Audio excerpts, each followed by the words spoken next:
The U.S. is now one step closer to potentially banning TikTok. A foreign aid bill passed in the House on Saturday requires TikTok owner ByteDance to sell the app within a year, or it will be removed from U.S. app stores. Well, joining me now with more from Cheddar Studios is correspondent Dave Briggs. Dave, welcome to the show. We're happy to have you. And where do things stand for TikTok? Great to be here. Nice to see you. So over the weekend, the House overwhelmingly passed legislation that would ban TikTok in the U.S. That's if its parent company ByteDance does not sell its U.S.-based business. The legislation was attached to that crucial Ukraine aid bill in order to guarantee its passage in the Senate, which it likely will. The Senate is expected to take up that legislation tomorrow. It would then head to President Biden's desk for his signature if approved, both likely. Now, at that point, the clock really starts. They'd have 1 year to sell or be banned in the United States. And as you might imagine, reaction pouring in from both sides. TikTok saying in a statement, this would, quote, trample the free speech rights of 170 million Americans, devastate 7 million businesses, and shutter a platform that contributes $24 billion to the U.S. economy annually. Now, those numbers are from Oxford Economics. Elon Musk even tweeted, though he admitted this could help Twitter/X, he said, quote, doing so would be contrary to freedom of speech and expression. It is not what America stands for, end quote. And Kentucky Senator Rand Paul wrote an article for Reason that said, is Apple next? The quote reads, this would violate the First Amendment rights of over 100 million Americans who use TikTok to express themselves. On the flip side, Republican Michael McCaul from Texas, he's the chairman of the Foreign Affairs Committee, says TikTok is a, quote, spy balloon on Americans' phones used to surveil and exploit America's personal information. Now, Kristen, there is a lot of fears that that's happening. There is yet no evidence that the Chinese have done so with TikTok.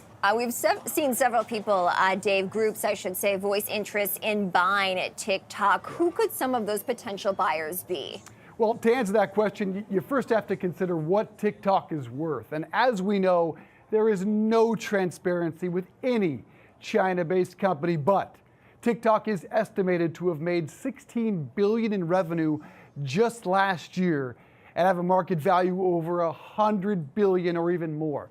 So needless to say, every big tech company would want the platform. Who could potentially afford it, though? Microsoft, Apple, even Oracle have been mentioned. You can never rule out Amazon here in terms of their cash.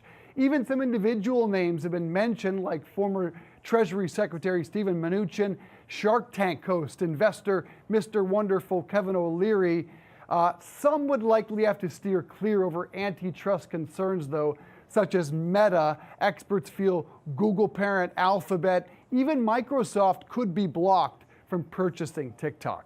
However, in the end, most think it's extremely unlikely the Chinese will sell, in particular because they don't want to give up their tech. They never do. Specifically, they don't want to give up the algorithm that makes TikTok tick, for lack of a better term. It's going to be interesting, Dave, to see how this plays out. If we do see a ban of TikTok and it does go away, who would benefit in that case? Yeah, clearly the big winner here would be YouTube. They're still #1 with teens and likely the biggest beneficiary.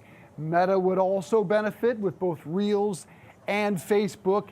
X/Twitter would certainly be helped. Elon has even talked about bringing back that video feed.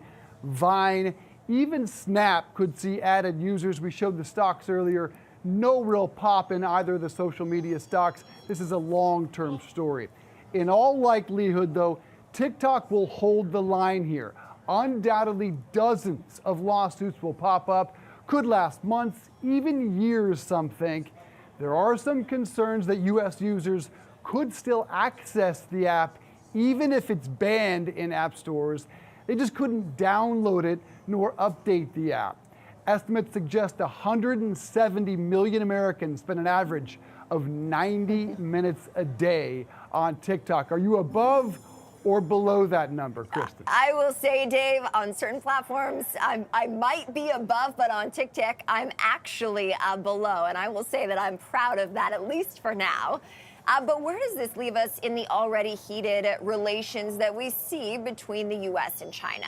Yeah, I'm well below that mark as well. To say mildly, though, it's not going to have good impact on already bad U.S.-China relations. Even though Janet Yellen said recently the bilateral relationship is on, quote, more stable footing over the past year, that's not saying much. It's been in a very bad spot. China already demanded that Apple ban Meta-owned WhatsApp and the Threads app as a result of this TikTok legislation.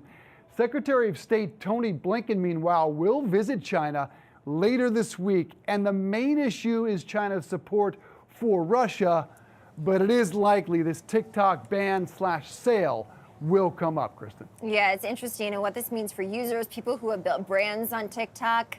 So much to the story. Dave, we appreciate you breaking it down for us here on Cheddar. That is Dave Briggs, correspondent, joining us in studio.